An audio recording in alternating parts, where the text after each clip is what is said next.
You got me? Yeah, I got you. You got me? Yeah, we're All right. good. Awesome. Cool, Woo! man. All right. Perfect. Y'all I ready to go? just I just sent you a message on Instagram saying I didn't get any link. Yeah, So I just sent it back and I was all like, "Oh, hey, I'm sending it to your email." all So, right, cool. Yeah, all right, cool, man. disregard that of like No, we're good. No, it's cool. I was like setting everything up and I was like getting myself ready and I was like, he sent me, I was like, same "Oh, let me send it." So same here. I the actual interview doesn't make me nervous. The technology makes me it nervous. does. I had my Um, first interview I did.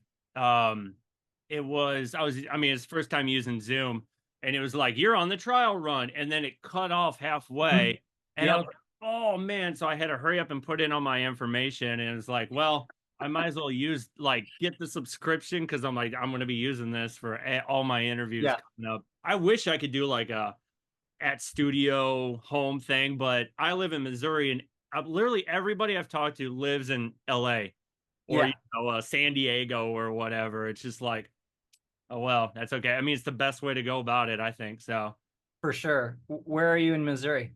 about 45 minutes outside of St. Louis.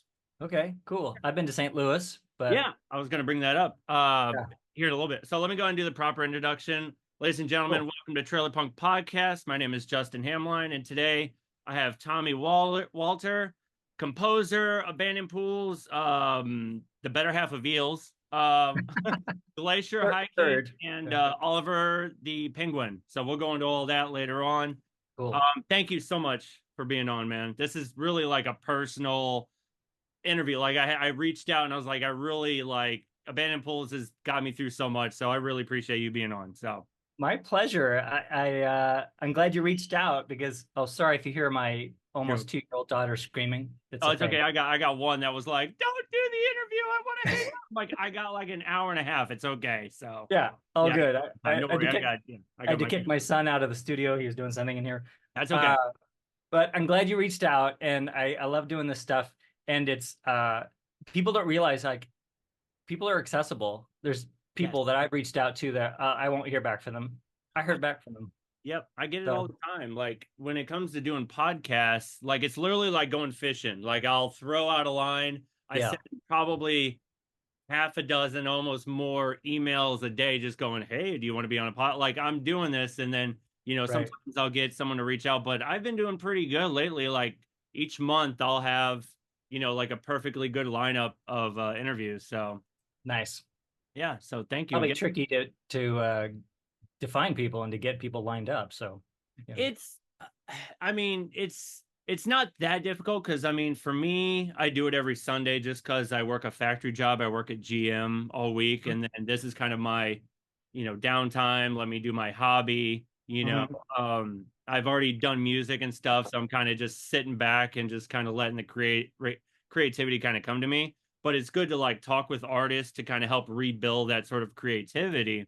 yeah, And so this is what the podcast is for, is just to let me talk to other musicians and stuff and kind of get me out of my, sort of a comfort zone and, whatever, just to kind of go, okay, let me talk to other artists about stuff. So yep. It's thank very easy.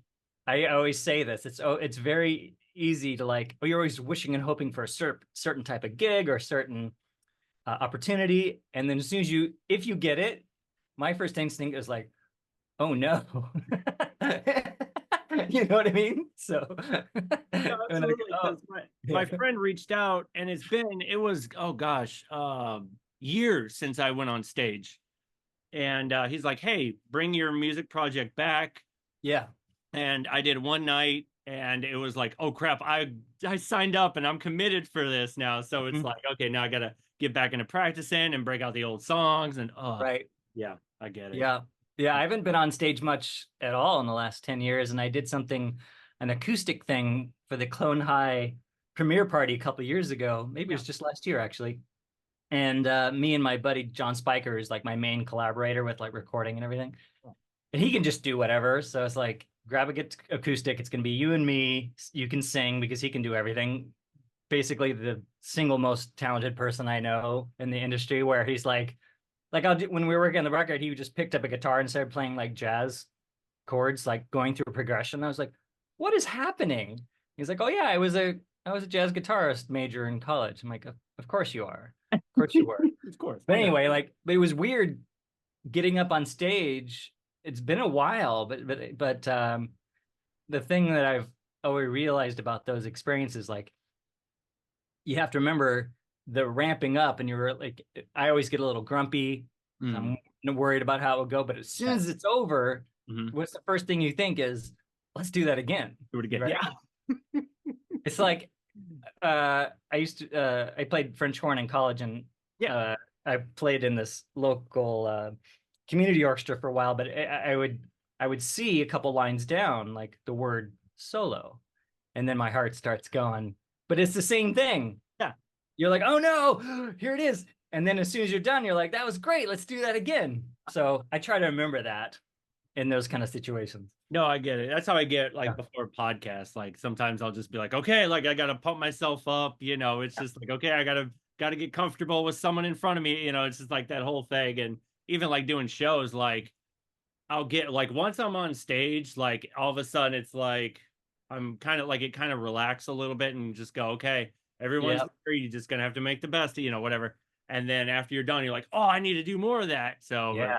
just As getting long as you're well rehearsed, I find, then there's not much to worry about. If you're not well rehearsed, that's a whole different story. a whole nother So ballgame. Another ballgame. yeah, then it's Okay. trouble. Okay, new album. Oh my gosh. The Yeah. Haunted House. Yeah. Incredible, incredible, incredible album. It's like I've been listening to it past 2 weeks. Um, and it just as it's one of those like, I mean, I loved it, but as it grows and it's just like it just gets better and better each listen. Nice. Thank you. So, and then you go ahead and let everybody know you got a Kickstarter going on. I do. So that was album 5. We're gonna try for album 6. Uh I wasn't sure if I was gonna do it or not, but then our Clone High reboot got canceled. So I was like, I've got time. So Mhm. starting Tuesday, August 6th, if depending on when you're seeing this podcast, we're I'll have it starting. out Monday. Okay, Monday. great. So Yeah. then let me just say tomorrow, Yeah. at Kickstarter, we're doing a new one. So we're gonna do a new campaign for the album number 6. So Awesome. yeah, Yeah. I encourage everybody check out Haunted House. Man, it's just so good. Like your albums when I mean, I'll go into all the other ones. But this one it just was like I think the one that I mean, they're all catchy songs. The one that I think hit me the hardest was Big Eyes. I don't know what it is about the melody, yeah. the lyrics. It just like the first listen, it was just like, oh, this is heavy. Like I just felt the melody and it was I thank you so much. It was amazing. So it's a great album, man. That one does seem to be resonating with different people. Like Is that, it? that Oh, hit my wife in the same way, and that's always a win, right? exactly. So, yeah, I don't know. There's a story behind the song, but I almost don't want to say it because, like, I don't want to ruin the song for people. I always like, I'd rather they just have their own idea of what the song's about. So, but it is something. It is about loss. It's about someone very special to me. So, yeah, it just came out naturally. I think what it started with was the saxes, the horns, the beginning of the piece. That's the it's a patch. It's a Spitfire Audio, British. It's called British Drama Toolkit, I think. Yeah. But they have this nice swelling like reeds and brass. Uh, but it's a beautiful sample library. And so I just started playing that. I'm like, oh, this is something, Yeah. So as soon as that hit, I was like, oh, I love that sound. So that was so inspiring. Thank you, Spitfire. Love to be endorsed by you. But anyway, it was just so it's just set when I heard those tones, it just kind of went from there, and um figured out the verses, figured out the chorus, and then like a lot of times what happens is um I'll just start out with like general voice leading, like single line, and then I'll put another line underneath it, with those horns and stuff. And then like once I don't usually put the bass in until later because the bass can drop in and change everything. You could be playing an A minor chord, and if your bass comes in on F, here's theory for everybody. Then you have a major seventh chord, and then it changes the whole tone of the song. So, um, uh, so I just kind of did it, and then the the melody just came to mind, and it was very easy. Not all these songs are easy. That one seemed to be easy, That's good. and then I think there's a bit of a key change in the bridge. But yeah, anyway, I'm glad you liked it, is what I'm Thank saying. yeah, it was just haunted house. Like coming into it, I know you had a Kickstarter with this one as well. And Mhm. what was the creative process when you're going into it? Is it just like work song by song? Because it kind of started out with aliens. Yeah, It goes right into haunted house, and they're both amazingly catchy tracks. I kind of go in going, is this like I almost wanted to put it like on like a Halloween like playlist or whatever, but yeah. it was like there's so many layers to it. Tell me about it. Like coming into haunted house, what was your kind of motive? Well, with the layers, that's something I've always done. Um, maybe, I really like orchestration in general, so why not apply that to rock music or pop music or whatever you call me. But so and I feel like having that layered sound, you can always come back to it and maybe hear something else. So that's what I feel like it gives it sort of longevity Mhm. to me. That's at least what I'm trying to do. I don't know if it's always that might obscure the song a little bit. So for some listeners, it may not hit them as immediately. So, but that's fine too. That's So okay. Yeah. yeah, but yeah. So I mean, like, to be honest, with a lot of this stuff, I was like, I have a Kickstarter to fulfill, and I need to go write some songs. Yeah. Yeah. So that's partly it too. That's a practical approach. Of course. No, it's Um, I think it's a great approach because it really like sets a fire underneath you and you go, okay, I got to do this. Like, I think yeah, great process. and the song "The Haunted House," I just woke up with the verse and chorus melody and changes in my head. And I just kept singing it. I was like, oh, right, that's the first chord. Okay, it starts major, but it also goes down a whole step major. So that's okay. So that's E major, must be. So, and it just kind of started percolating a little bit. And I was like, so it just kind of was just dropped in my lap. And I just messed with it for, uh, I just kept messing with it for probably a month, and just I knew the melody already, but I was just working on arrangements. I really try to hone in the arrangement as best as possible, like, because it's one thing to have a melody in chords, but like how it's being presented is really the key, especially with rock music. So I was just trying to figure out how, because a lot of times I feel like I can do, my default is melancholy, my default is moody, right? But Yeah. that's no better way of ruining a rock song. Yeah. So, you know, like, let's party, sort of, and be sad. But so I kind of had to figure out a way to sort of link those two emotions together, where it's like the song "The Haunted House" was kind of like, yeah, let's go for it, let's go. It kind of, I wanted to have this kind of childlike spirit where, It like, is. It you and your really friends break into a house and it's spooky, that kind of thing. But of course, it's a big metaphor, and so there's other things going on. So I wanted to have that, like, I wanted it to be really fun, it which is. is not something I always do. So and then of course just give it more depth than to just having fun. Of So course. yeah. Fantastic. And again with aliens, I think the starter track, it really comes in.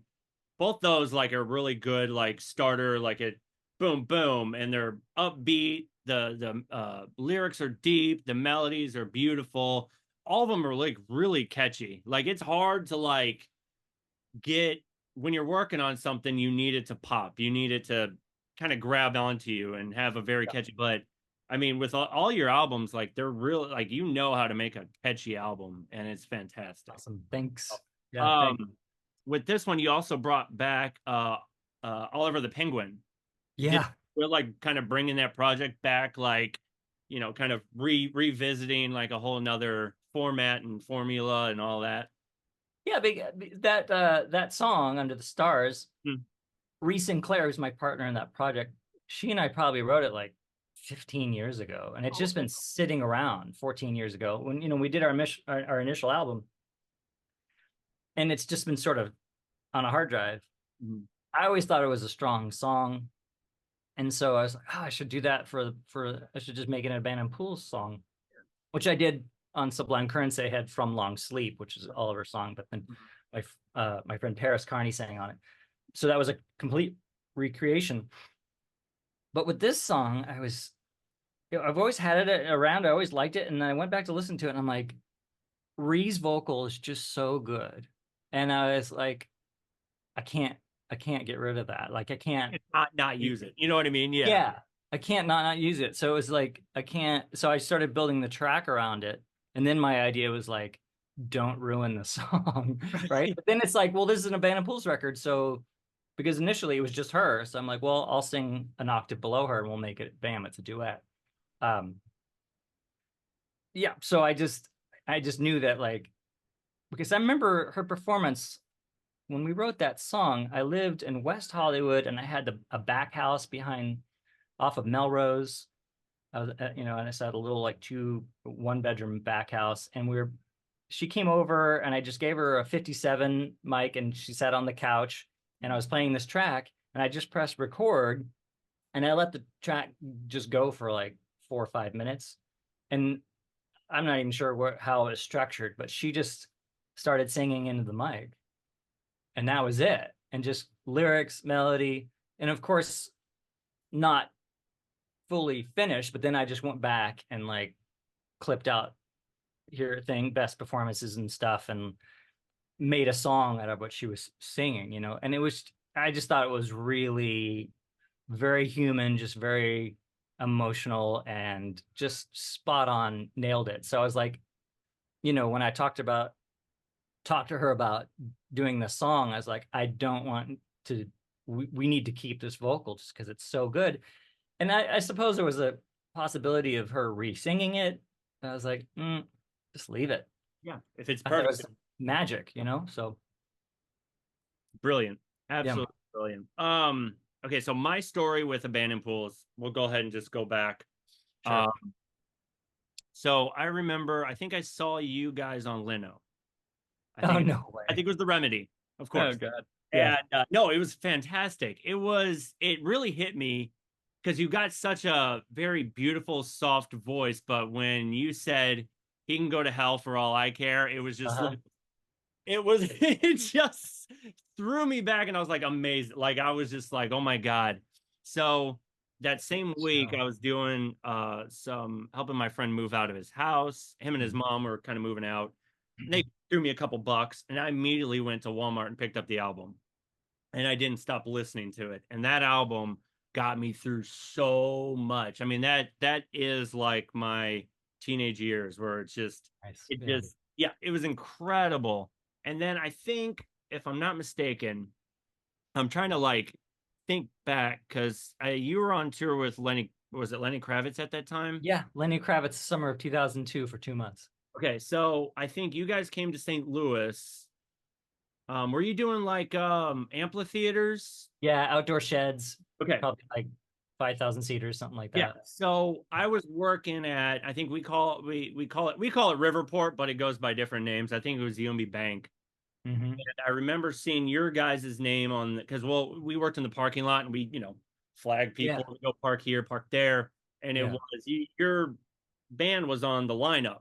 Yeah. And I remember hearing you guys when I was doing work because we would just work and then we could hear the opening bands and the other bands and stuff. And if we Right. wanted to stick around and get some overtime, then we can stick around and watch the bands. Like we can watch the whole concert and then come back. And anyway, so I think I was like, I think I saw you guys live. It's like it's hard because I saw so many bands when I was, working Right. there. Yeah. And then fast forward 9 years ago is when I started working at GM. And then we were able to bring in speakers and we could, play music while we're working. Kind of makes things a lot easier. Absolutely. I had a coworker who had an MP3 player and he's like, hey, go on over and pick out. And so I'm going through it right on Abandoned Pools, humanistic. And I was like, like, it was amazing. And so I turned it on. He's like, you love Abandoned Pools? I'm like, yes. And so we just started geeking out Nice. about abandoned pools. So I mean, incredible stuff, That's man. funny.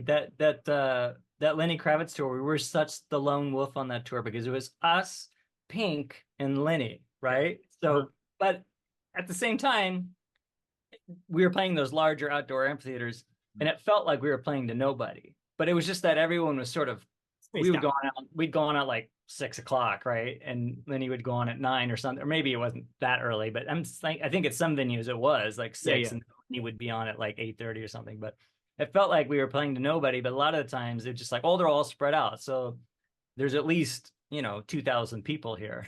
Yeah. So, but it always felt like uh sort of cavernous. But it was a really great experience because my guitarist Luke Mhm. Tierney, who's I'm still really good friends with, he and I would just sort of walk around the venue and just be like, we're playing here, like, can you believe this? This is crazy, and it's not, for us necessarily. It's a Lenny show, but still, like we just felt it was just so much fun to play those kind of venues, and it was just a it was just a great summer. I listened to that podcast because he has his own, and you were on it, and you were Oh, talking right. about your Mhm. composing. Yeah. Do me a favor. Tell the Prince story because it makes me laugh every time. Yeah, that the Prince story. It's it's so okay, Prince story. Yeah, Press play for Prince story. It's I should just write it down because it was such a weird experience because I've always been a huge Prince fan. Like me too. Yeah, Purple Rain, and like even when he kind of went off kilter, like with Parade, I loved that record. I have it on vinyl, and I put it on the record player the other day. My wife was like, "What is this?" I'm like, "Isn't it amazing? Listen, what's happening?" She's like, "This sounds like cacophony." I'm like, "This is brilliant." He just went south on that record, but I really appreciated what yeah, he of was course. going for.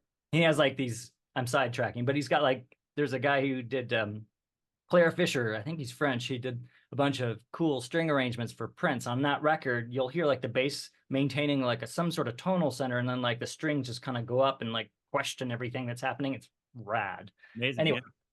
so I've always been a big fan of his. Uh, and we were in Toronto, I believe. Um, and for some reason, Prince was in Toronto too. And Lenny and Prince are friends, or at least acquaintances. And I would normally watch Lenny's show just to be like, thank you for having us. And like, always wanted to say hi to him, be like, thank you for having us. This is awesome. Even if he had nothing to do with getting us on that tour, I don't know. But um, so I always like try to say hi to him and say thank you and just show some gratitude. But Humility. Yeah. yeah, and but this one big particular show, Prince was watching from the side of the stage, which was I would normally watch too. So he's sitting in a folding chair with the girl, and I'm like, 7, 8 feet behind him, and he's got a bodyguard.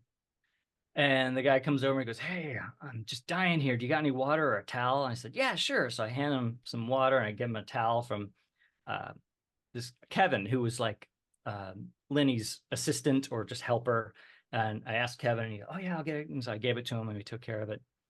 Um, and towards the end of the show, like the whole time, I'm like, "That's Prince. He's right there. There he is." So I'm just like, "Wow, I can't believe this. This is awesome proximity." Yeah. Right?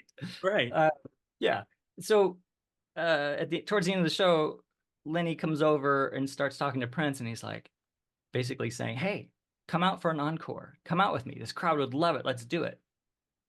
And the crowd's cheering, and they're trying to get an encore happening. I don't think the crowd knows Prince is there, but anyway, uh, I turned to Kevin, and I'm clapping. I'm like, "Oh man, that's got to happen. That would be amazing." And Prince somehow hears this, turns around, he's like, "Who are you?" Right? With those Prince eyes and that look. Yeah. "Who are you?"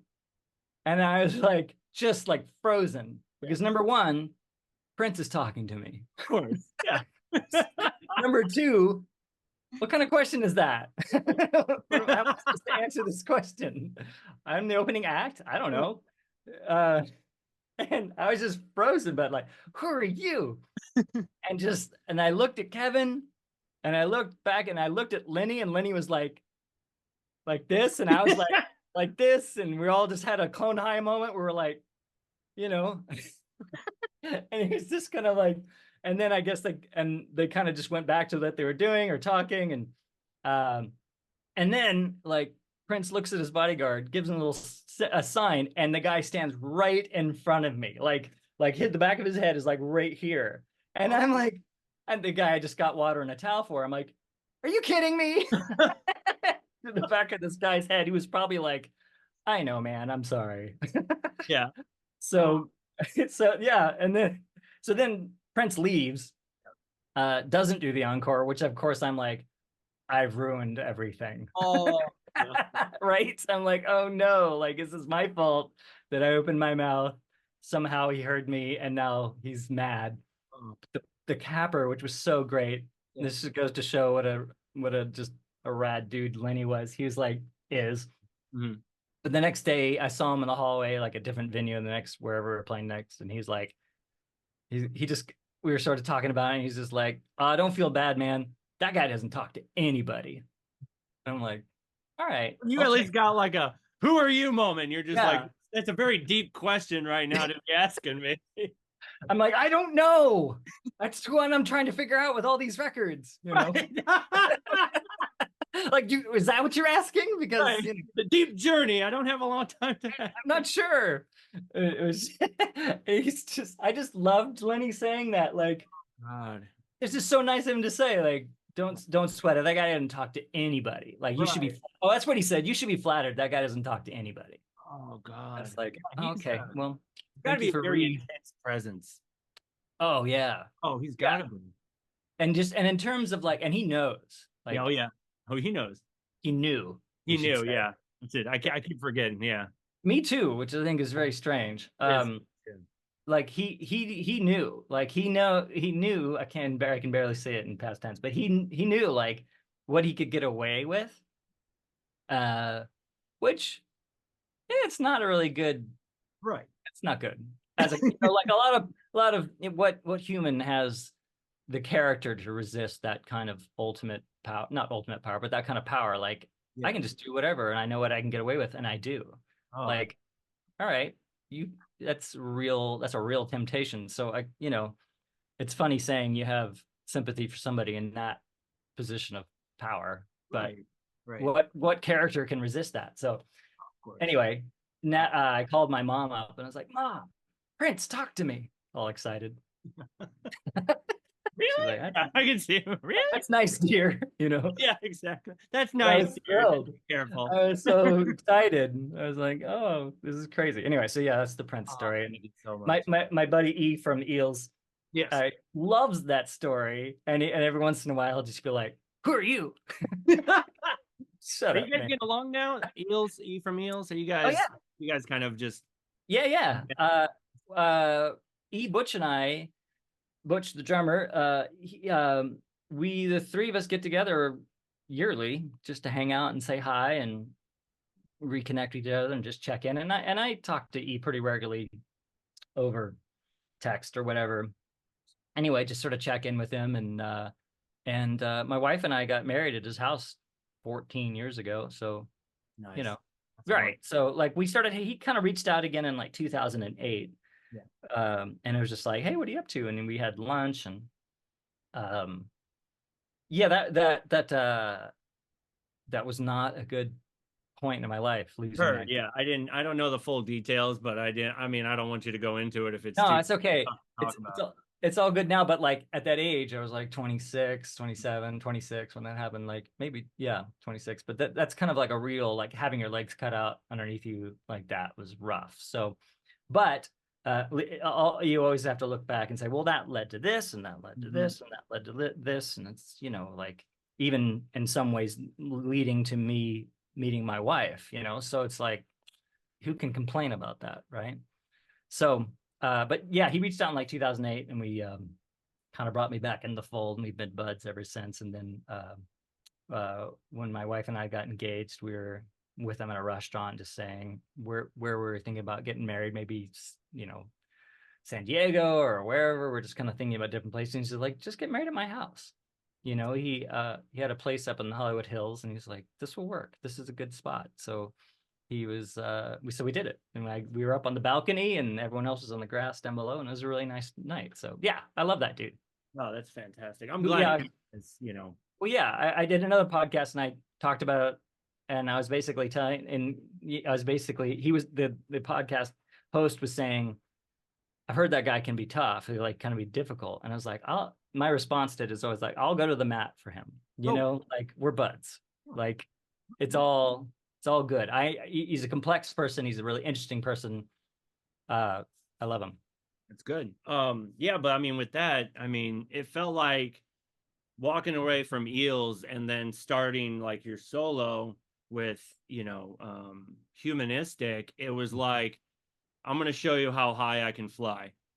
You know what I mean? Because like when that album came out, it was like, I mean, it catchy songs. I mean, unfortunately, you're going from morning show to morning show, having to play Remedy at 7:30 in the morning or 8 o'clock, and you're Yeah. just like, oh, let me see if I can wake up. Like. Yeah. Or doing an interview. I remember somebody calling me at like 7 in the morning. You're like, you're on a morning zoo. I'm like, Oh, uh, I was up till 3 last night. right.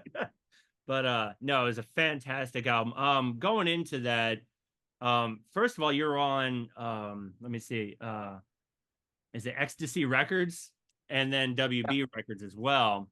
Mhm. And what was it like going, I mean, using that like label? Was it just someone who approached you, or were you kind of eyeing this labels when you're trying to go solo?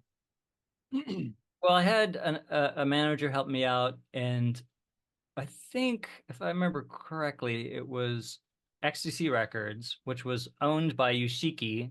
Mhm.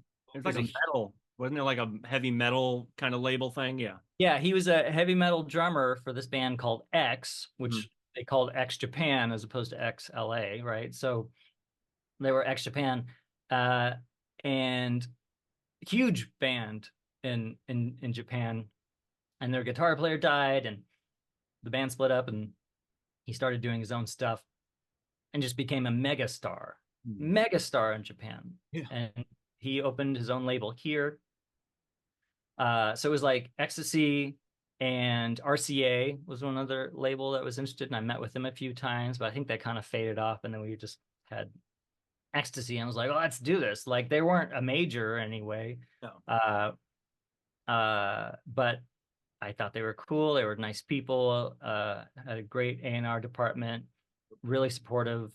And it was kind of like, and I don't mean this in any disrespect to the other artists on the label, but it was like you really got personal treatment. I felt like it was like my own label. Like you just had all these people like just I don't know if I think we may have gotten lost in the shuffle if we were at like Interscope or something. I don't Mhm. know, but Ecstasy's like, well, we're putting everything we got behind you. Like, Good. great. So yeah, they were great, and Yoshiki took us to Japan to open for a concert film of X Japan. Oh wow. So we played live in front of a film event because the film came on after us, obviously, but it was at the Tokyo Forum, Ooh. and it was packed. Wow. And it's like, oh, I've never been to Japan before. Here, bam, Tokyo Forum. I mean, that's come on. Yeah, that's incredible. That's Yeah, it's crazy. And the Prime Minister of Japan was there. oh my Uh, God. I mean, yeah, I What got an experience. stories. I always feel like I'm just along for the ride. Like this stuff is just No, I happening. get it. You gotta How write a does book. You gotta write a book. it's Oh my just silly. But anyway, this sounds kind of arrogant, but it's like, God. I mean, like it just the stuff was just happening. I was like, wow, okay, let's do this. And Right. so it led to like a lot of incredible experiences. And yeah, so Yoshiki was awesome. He's he saw us do a show like in Santa Barbara or something, a little bar, and he wanted to coach me a little bit, like. Mhm. And he was so funny because his thing is so melodramatic, and he's like, oh, it's just so. And I'm not really like that. I'm more like, like alt rock guy. Yeah. And he was like, Whatever. he took me aside, and he's like, okay, when you're up on stage, you need to lean on your mic and be like, oh, I can't get through this song. You just gotta, oh, like everything's so hard. You just gotta, like you're pulling yourself through, and they'll start rooting for you. I'm like, okay, I'm not doing that. You know, but I appreciate like that's what he does and that's what works for him, you know. So he was trying to give me some advice. So I really appreciate him like trying to like coax a little bit more personality out of me because honestly, my first go you brought up the Tonight Show, right? Terrified Oh, because it's like okay, so you just gone to Japan and you're bam, you're in the Tokyo Forum. That's not how this is supposed to work. Oh, right. you've never done live TV before? Tonight Show. Don't do that to me. What are you doing? Right. Right? It's gotta And be. so I'm just terrified and Oh yeah. nervous. Oh I mean, I'm glad you responded to it, but I thought I was terrible. So no, it was that's it. amazing. It was amazing. I loved it, dude. That I that was hate watching it. Makes me oh, it's cringe. okay. I loved it. And even all the other live performances you did, I think it was like there was like a late night show and then something else I Yeah, saw. Craig Yeah, Kilborn, and we did that was at CBS, and then there was a Tonight Show. let me see. Oh no, we didn't do Conan or anything like that. We No, didn't I do know it wasn't Conan. It was it Craig Ferguson or something like that? that was Craig Kilborn at the Oh, time. I don't Craig think Kilborn. I'm getting Ferguson the was names there mixed up. yet. You're right. Yeah, Yeah. yeah. Yeah. I think those are the only two I'm remembering. But the Eels, we did Conan in like '96, like early Conan O'Brien, and then I did Letterman with a friend of mine named Graham Colton, where I was just like playing acoustic guitar for him. So that was kind of fun to do. So. Awesome. But yeah, Oh, that's we kind also did we also did Ellen DeGeneres with Graham too. Anyway, Oh, okay. Well, there you go. Back to okay, so you worked with Paul Q and Sean Slade, and then Mhm.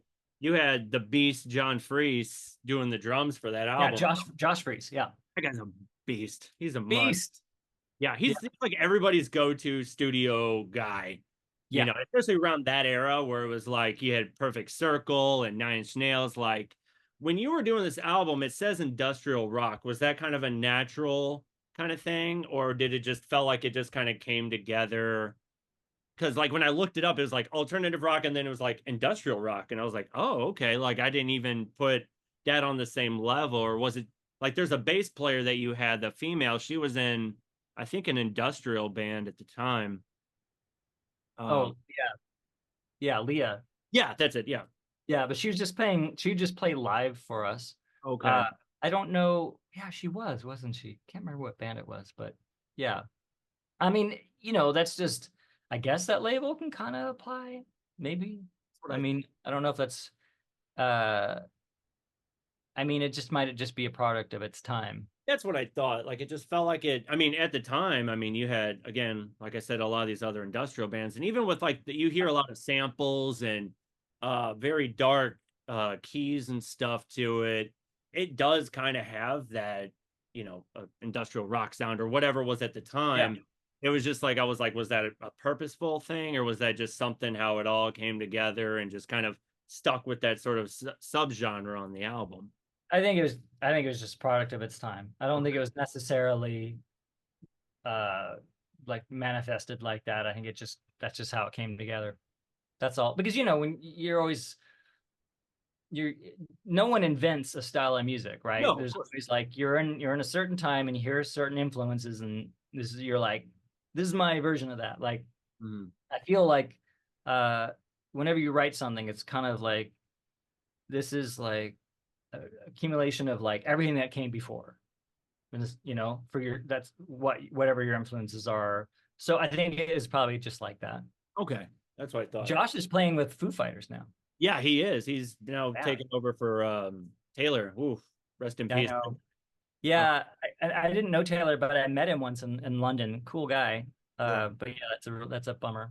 it is a bummer. Yeah, Yeah. Josh is he's wild. And then did Clone High kind of come after Humanistic, like them asking you, hey, can you do the theme song? Like, how did that come about? So that was we were like the Remedy was doing really well at MTV2. It was I great. think MTV was starting to do more uh, like reality TV programming and stuff. But MTV2, they had the Rock Countdown, and we went to #1 on that, which was cool. Like I remember maybe it was on the Garbage Tour, maybe Lenny, maybe I think it was Garbage Tour. So like April of 2002, excuse me. And I would just show up at a hotel, turn on MTV, and there we would be. Yeah. Within 20 minutes, you'd see the video. So uh, when Clone High, I think Clone High was first. I think they had a deal with Fox. Phil and Chris did. I think it was at first at Fox, and then Fox dropped it, and MTV picked it up. And so they needed a theme song, and because we were doing really well, uh, uh, I was put in contact with Phil and Chris. I think it was either us or Phantom Planet were the two bands. And I don't know if Phantom Planet ever wrote a theme song. I have no idea. I don't think they did, but I think those were the two artists. Yeah. So I was on tour. Yeah, it was during the Garbage Tour, because that was like a month long, or 4 or 5 weeks. But we weren't even in a bus. We were in an RV, and like a single axle RV, not double axle, which it's really bouncy. Yeah, it is. So I think I just got an email about it. My manager told me about it. He's like, this thing came through. You just want to try it? I'm like, yeah, sure. I'll throw it together. And I had my laptop on the back of the RV, and I basically was like, oh, well, here's this drum loop.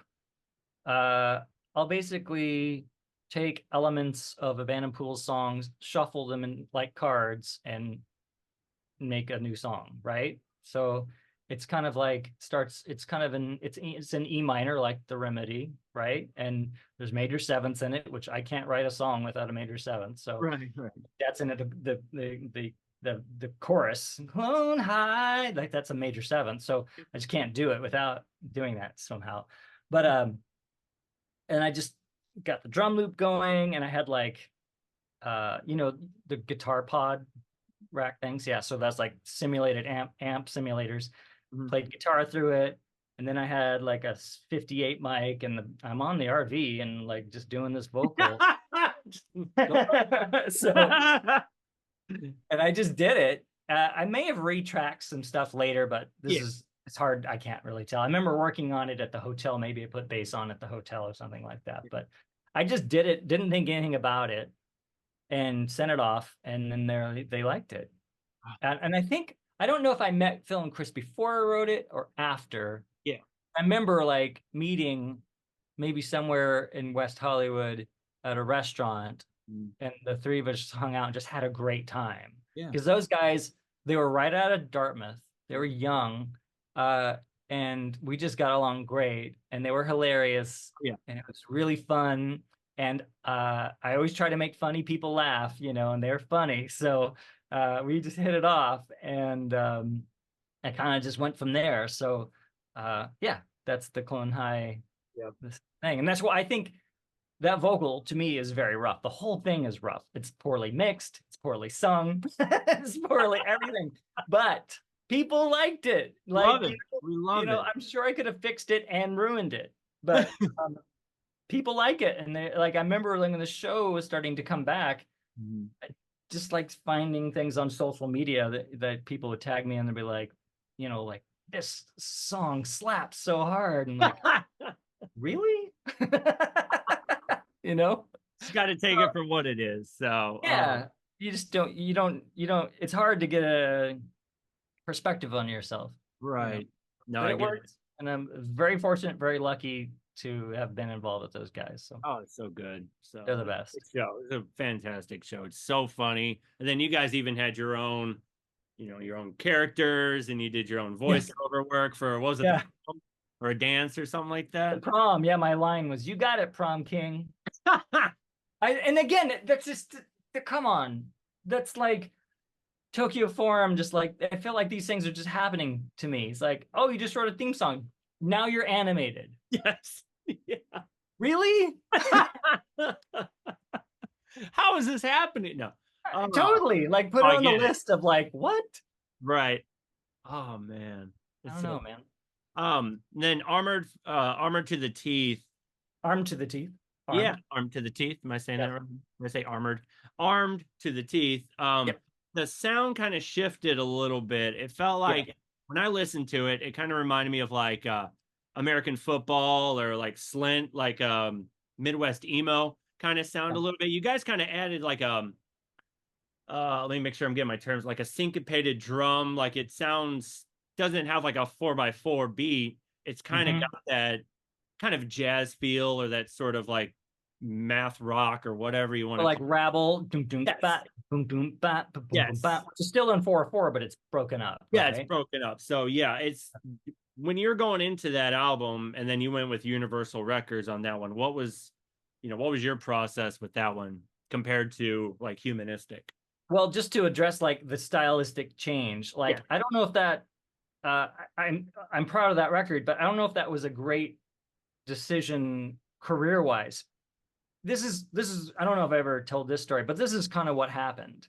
Uh, we were on tour with Garbage, and in one town, maybe it was in Phoenix, we were playing an outdoor thing, and I don't know if it was the promoter or Garbage, but somebody decided to put White Stripes on the bill Oh wow. after us. Wow. And we'd been touring with Garbage for a while.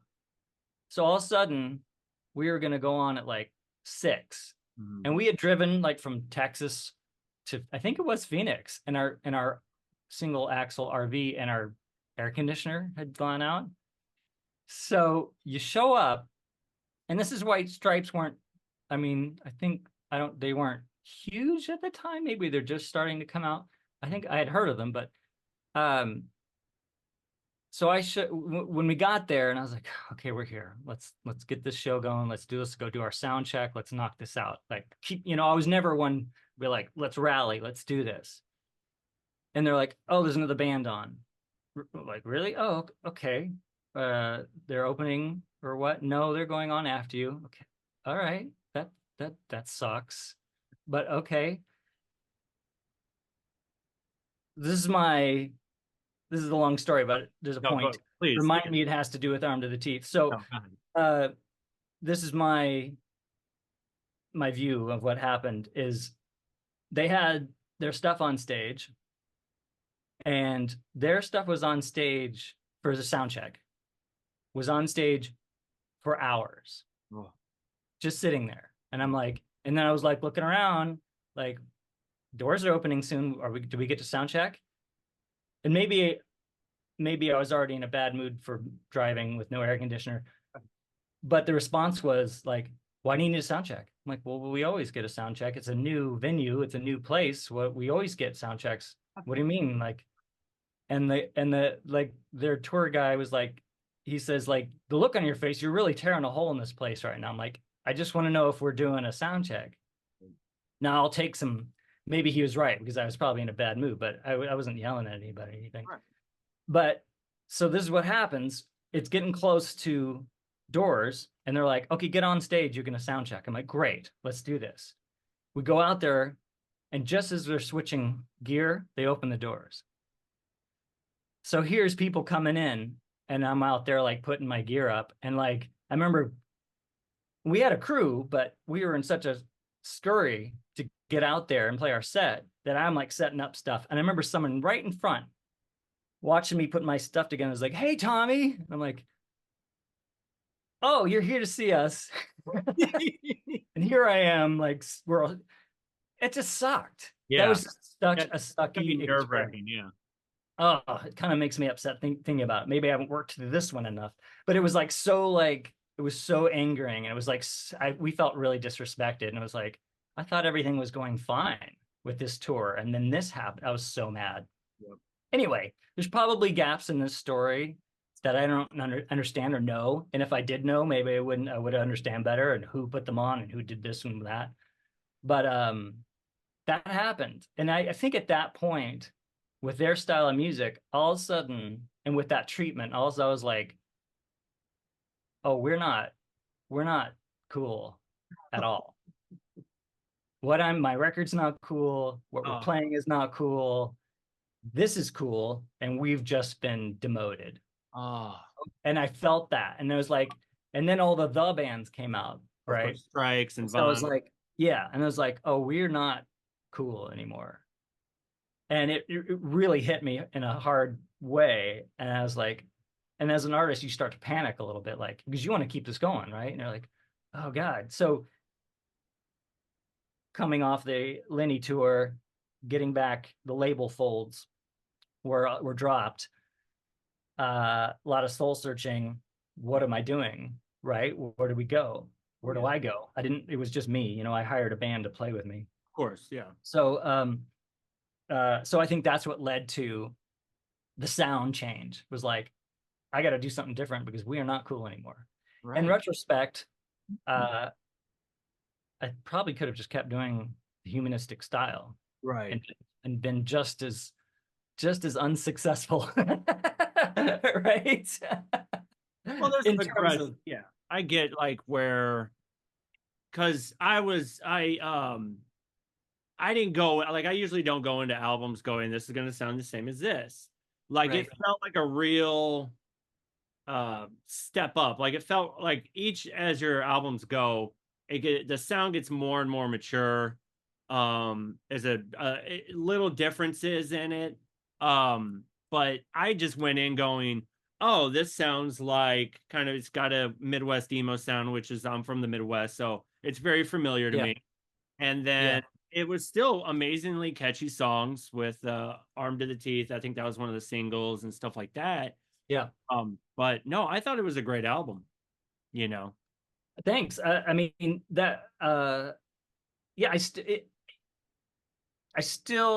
Yeah. Like I think I like the way it turned out. So I'm like saying kind of like maybe I regret that style change. But when I go back and listen to the record, I'm like, oh, no, this is cool. I like it. Right. So And even it then at all the works out. time, the sort of, I mean, emo was kind of becoming bigger with, My Chemical and, Hmm.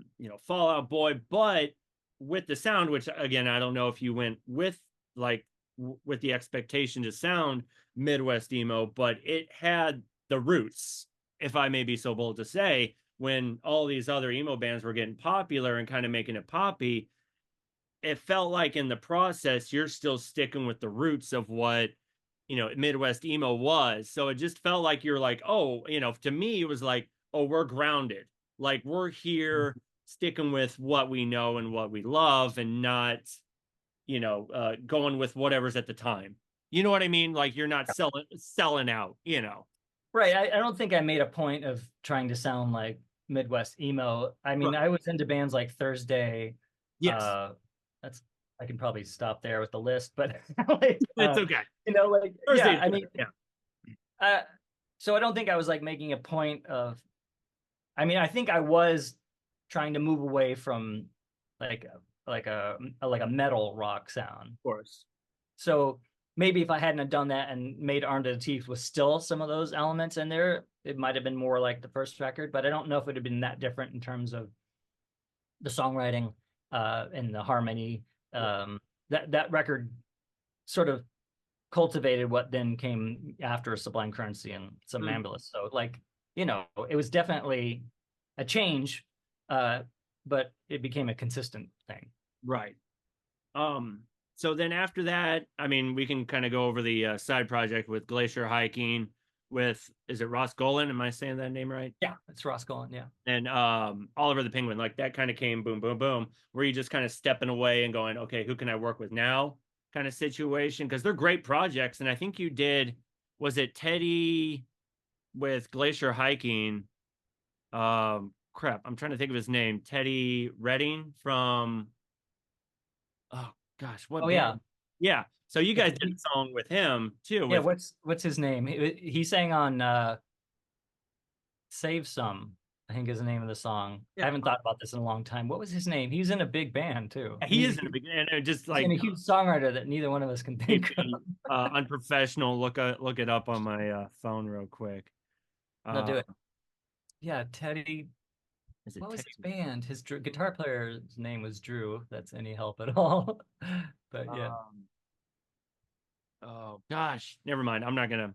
it's Anyways, all yeah. good. So he's a well-known, singer songwriter. Kind of wrote for like Kelly Clarkson and Yeah. all the other. And but yeah, you guys had that Glacier Hiking. What was your kind of going into it, what was your kind of motive? Just kind of step away from abandoned pools to work on. Yeah, because with Universal and Under the Teeth, nothing really happened. Like we didn't tour. We did like a West Coast run, but we didn't really tour. There was not much promotion. So it just kind of died. And I was like, all right, I'm gonna take a break from being front guy in my own project and just work with other people. So both those projects came out of that, and it was just a good exercise in songwriting, just to write with other people and to just not be abandoned pools for a while. Great. Makes Yeah. sense. So that's really it. I just needed a break. And then even with Oliver the Penguin, you guys kind of went with that sort of indie tronica, kind of indie pop sound, which was Mhm. fantastic. So was there any influences on that, or were you just kind of going with, whatever kind of came to because it kind of has that like sort of Snow Patrol or Postal Service kind of sound. Mhm. And Yeah, I so, mean, again, I think it's probably of its time. of course. I mean, the main influence on that record was me getting into Ableton Live, right? Yes. Yes. It's Mhm. the is like soft for people who don't know, the software for making music, for recording, and then like MIDI, and they have all these cool synths and all these. It is. It's a great piece of software. So I would just launch a session, and a lot of times when I'm working on different mixes or productions or whatever, if I hear something cool, I'll just loop it and drop it into a folder as a sample, and just so that I have it for later. So with Ableton, I would just go into the random samples folder and pull something up. And instead of like, oh, let's write a song, we grab our acoustic guitar, we sit down, we play a G chord, right? It's natural. Well, if you just throw a sample into Ableton and then let's put some delay on it, let's detune it, let's tweak it, let's loop it here, let's cut this out. All of a sudden, it starts suggesting things to you. So all of Mhm. a sudden, it might suggest a beat, it might suggest other counterpoint, it might suggest melody, and it was just a cool way to write a song without doing the math ahead of time. Right. I didn't Not even known what key we were in. I didn't know, maybe the sample's not tuned. Who knows? It was just a good way to kind of generate ideas without a guitar in your hand. No, it's fantastic. What is your favorite? Do you have a favorite DAW or anything that you like working with? I switched to Logic Okay. probably like 3 years ago, because I was on Pro Tools and Live. Hmm. Then when I started doing more um, scoring, more composition for TV, I was doing advertising work, I was doing trailer work. Um, Live and Logic made more sense. Yeah. And sometimes I would work exclusively in Logic because it's a better way to build a template.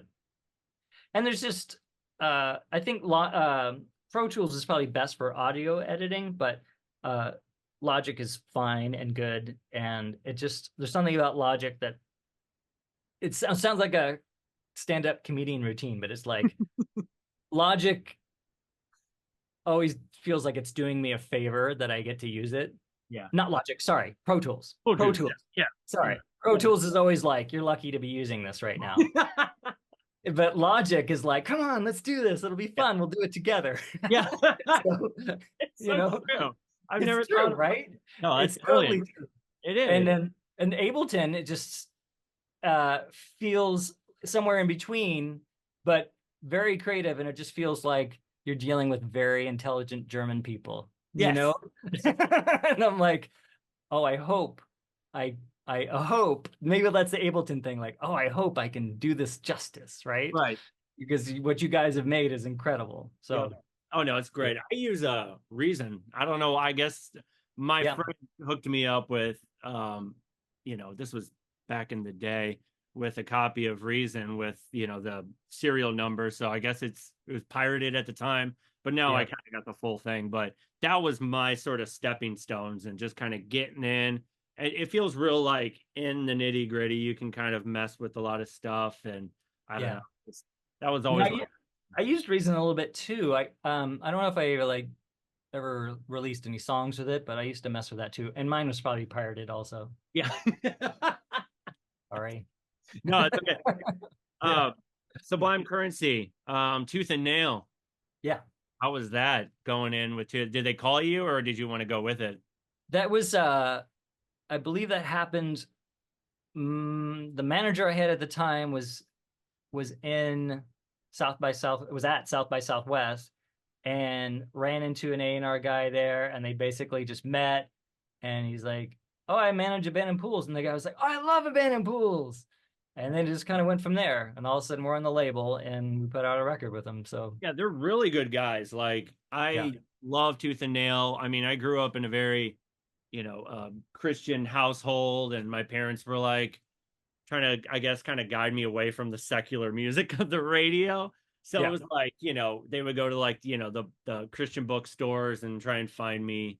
They brought home like all these compilations with the Tooth and Nail, and then I guess their Solid State, which was like their metal and rock and yeah. stuff. And then but yeah, when I saw that you're with Tooth and Nail, I was like, oh, that's amazing. Like it just felt like it was, Tooth and Nail and Abandoned Pools just kind of I was like, this is great. And it's a great album. Um Brilliant. What was it like going into that one? Did you just kind of go with the process as usual? Uh, yeah, I think it was just, well, I felt like, all right, it's about time to put on a new record. Let's get back into it. And I was working at a company called Rumble, Mm-hmm. writing advertising, Yeah. cues and just doing. I think we did a bunch of spots for Target, and Mhm. it's when I got into advertising. And Yeah. they're based in Minneapolis, really cool company, great people, and they wanted to open a studio out here in LA. So they had a studio they had in Venice, and they hired me, and I'd go in there um, and work on uh, advertising and such. But like in after hours or downtime, I'd have a guitar and sit around and write music. And uh, so it's kind of started there. Like when I wasn't doing the advertising stuff, I could work on. I did worked on band and pools and recorded at my. I had a studio at my house um, and eventually like built out the garage and recorded it there. And then we went into a real studio. It was Jason from Lifehouse had Yes. a house in Malibu, or actually Agora Hills, like close to me, and uh, he has a studio there. And I knew his engineer, and so he's like, "Oh, you should come over here," and so we recorded drums there uh, for that record. So yeah. No, it's incredible. So it was just a really neat again, coming together with Tooth and Nail. Were you starting to feel the kind of pull at the time when people, I guess, like illegal music downloading? Because I know a few artists at the time when, when I guess when your album came out, people were having issues because a lot of people were illegally downloading using torrents and stuff. Did you feel like there was any pull from that? Like were you losing any sales because of that crap going on at the time? I mean, I think I remember thinking through this at the time and figuring out that if your career is getting hurt by illegal downloading, you're probably doing fine. Yeah. Do you know? People are listening to your music. Yeah. Yeah. An artist at my level, uh, it probably doesn't matter. It's I like, had a friend who was on Tooth and Nail, and yeah. he was like, he was having issues with, I guess he's in the band Showbread. His name's Mhm. Josh, and he was like, at the time, it was like, everybody just kind of kept downloading, and then Tooth and Nail and Solid State were losing money because of, Oh, at yeah. that time, it was a lot of labels were kind of losing money because of you Yeah. illegal downloading. So I didn't know if you're like feeling I that. could see that. I could see that happening to a label. Mhm. But I never felt like that. I was just like, yeah, get it out there. Hope Just people listen, like it. please listen to my music. Yeah. Yeah, I mean, I wasn't really making that a living from it anyway, Right. at that point, because I was, as employed as a, writing for advertising and stuff. So I wasn't really making a living from it. I didn't think I was going to make a living from it. And the ecstasy deal with Humanistic, that was a big record deal for me. And then there was a publishing deal too. So that, was the last time that I was like, here's a a label would drop a huge chunk of money on me because the Universal one was a small deal. The Tooth and Nail deal was also small. So I was just like, I just want to keep making records. I'm not going to worry about making money from it. No, let's composing now. Mhm. When did that start? Like, and what was kind of your first gig into a gig, your first piece or whatever? How did that come about? Well, this is something I've always wanted to do. Because I went to for college, I went to USC, and my freshman year, I was a French horn major, Mhm. and I played in the symphony, and it was very competitive, really good musicians, and I could hang in there, but I was like kind of looking at it, and I was like, hmm, these guys practice 4 or 5 hours a day. Uh, they're really talented, they're really good. I don't know if I'll be able to compete. Which is, like it's kind of contrary to how I normally am. I'm usually like, let's go do this. But in that, it seemed like I guess I was saying to myself, I don't know if I really have the desire to be a professional Finch horn player, Right. right? I get it. So I kind of figured out that, I was like, well, I'm going to switch to theory and composition. And at the time, USC now has a program for film scoring Oh that wow. is really difficult to get into, I bet. right? Like it's cutthroat and it's world renowned. Uh, that composer Ludwig Göransson. Oh yeah. He went there. I mean, there's a bunch. Christoph Beck, who did the Frozen stuff. That guy's really talented. Yeah. Uh, this is a bunch of people have gone there and they've had a lot of success.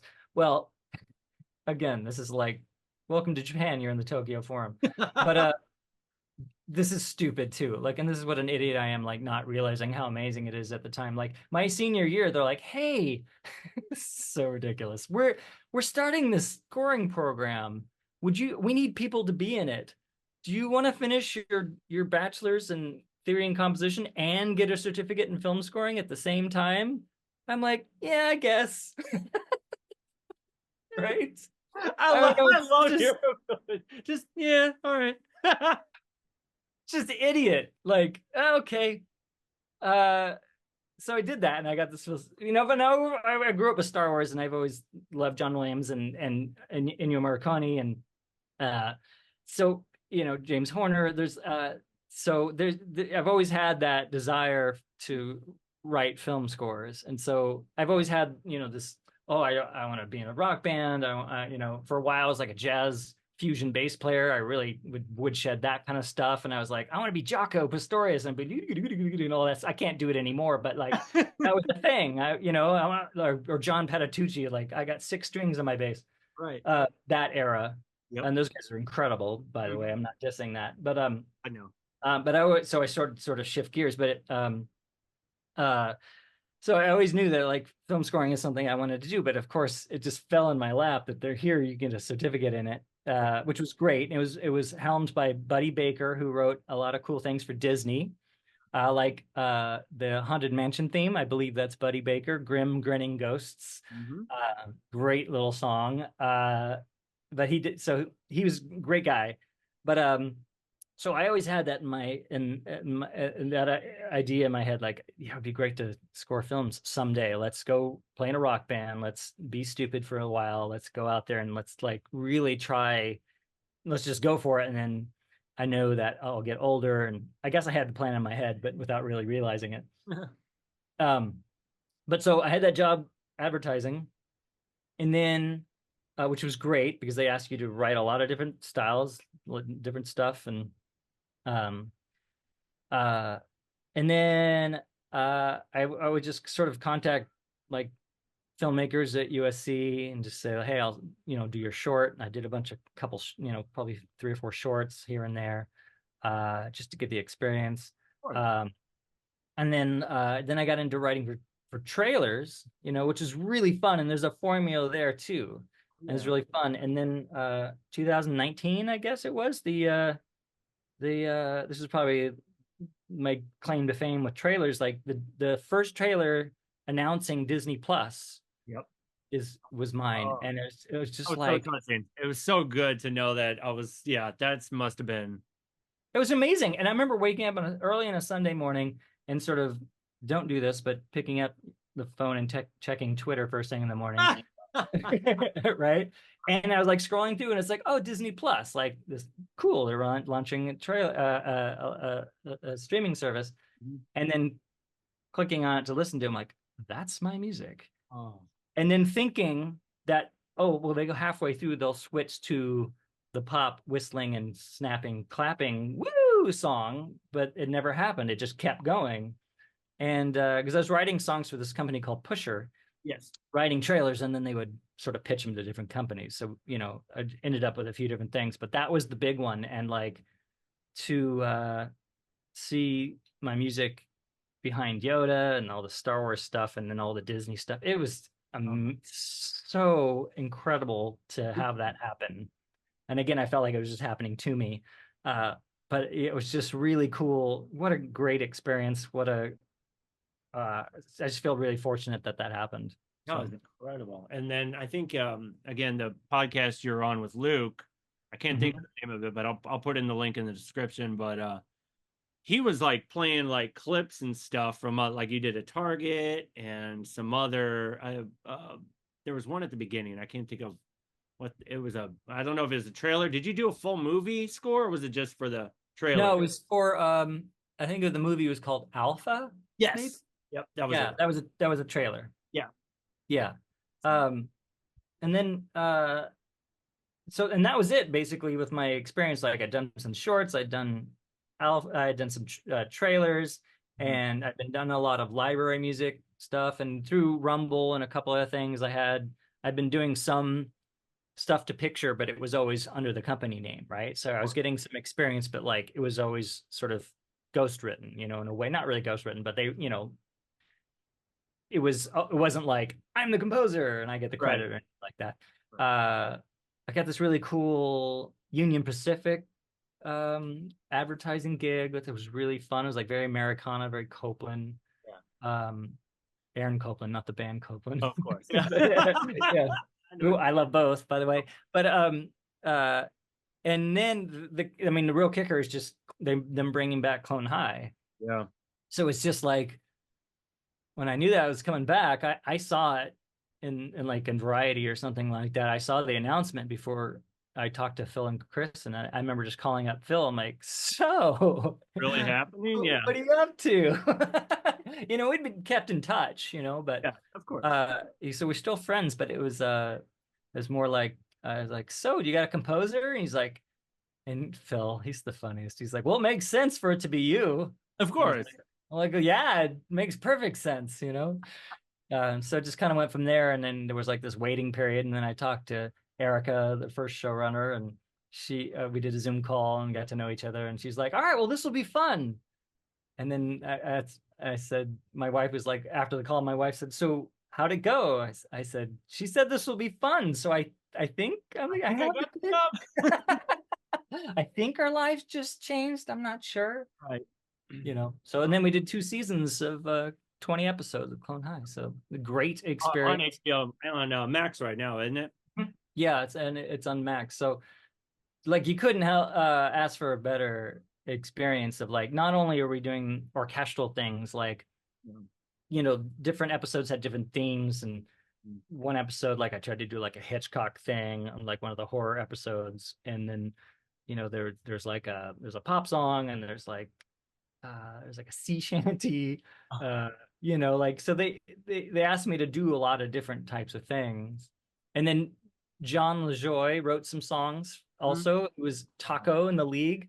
Yeah. uh Great guy. I love John, and so he wrote a bunch of songs that I got to do arrangements on and stuff. And it was a lot of work, man. That show was a lot of work, but it was really fun, and I loved it, so I'm really Yeah. Would grateful. you do like a movie score? Like if someone came along and was like, "Oh, hey," like would you do horror? Like, Absolutely. Yeah, no, absolutely. Absolutely, I would. Yes. So I haven't done a full feature yet, but I'm all for um, it's coming it. at some point. But Yeah, absolutely, I would. I would. Horror would be really fun. that would be Uh, cool. anything would be fun, I think. Great. Yeah. Perfect. Let me see if I got anything else to add. Um, do you have like a surreal experience that you've ever had when you're on tour? Did any stories stand out besides the Prince story? Was there anything that you want to add or anything? Like It is all surreal. oh my gosh. I mean, the stuff when I'm telling you these stories, I'm kind of still like, because my life is so different now, like Yes, of a course. husband and father, Big, all that, So yeah. like I was talking about this with my wife. She's like, "You have the craziest stories," and I'm like, "Yeah." And she's like, "Why don't we have stories like that anymore?" And then I was like, "Are you kidding?" And I started recanting a bunch of stories to her that she and I have shared. So, just things. I mean, the idea that uh we got to do those tours, like the Lenny tour in itself is just surreal. Yeah. Like being able to walk down the hallway and Lenny Kravitz is a legend, Oh yeah. and just seeing him and he's like, so sweet. And so he's like, "All right, what's up?" And I was like, "Really? We're doing this?" Like, so it's all been sort of surreal. I'll probably think of a funny story as soon as we get off this call, No, but you're all right. yeah,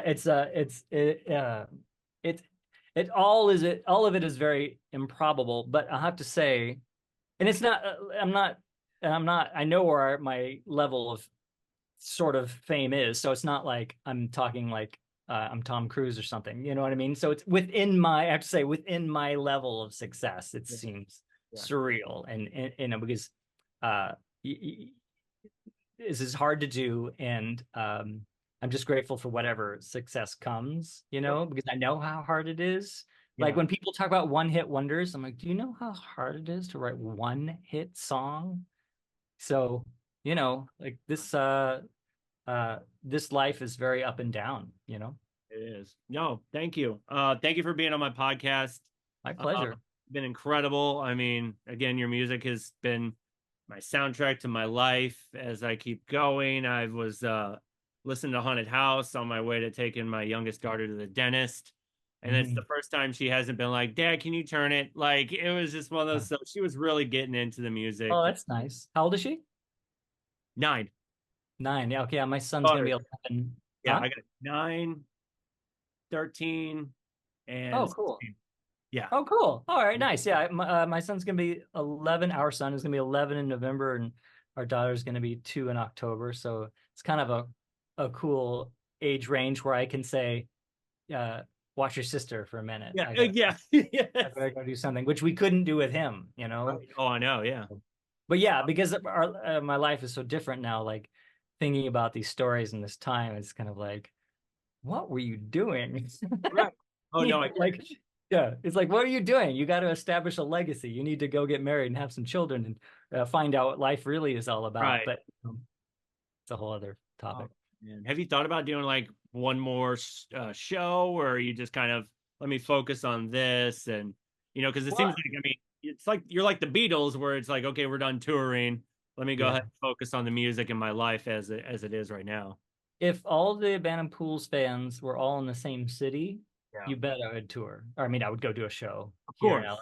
Oh But yeah, it takes a everyone's lot of time and money and all of that. I can only we imagine. would lose money Yeah. probably. Oh yeah. I'm always asked like, go tour, go tour. I'm like, I can't. It's too expensive. Like It's draining. hiring the band, it's Yep. very draining. We'd go out in a van, so there's hotels. I'd probably have to get a road manager. For Armed to the Teeth, we were a trio. Mhm. Brian was playing drums, and Sean Wolstenholme was playing guitar, and I was playing bass. And so we'd go out on the road. We opened for Perfect Circle for 2 weeks in Oh, that would have been December or unreal. something, That would have been which great. was really fun. Yeah. But like we didn't get much tour. Actually, we weren't signed yet. So we weren't signed. So we You're in just the three between of us, labels. Yeah. yeah.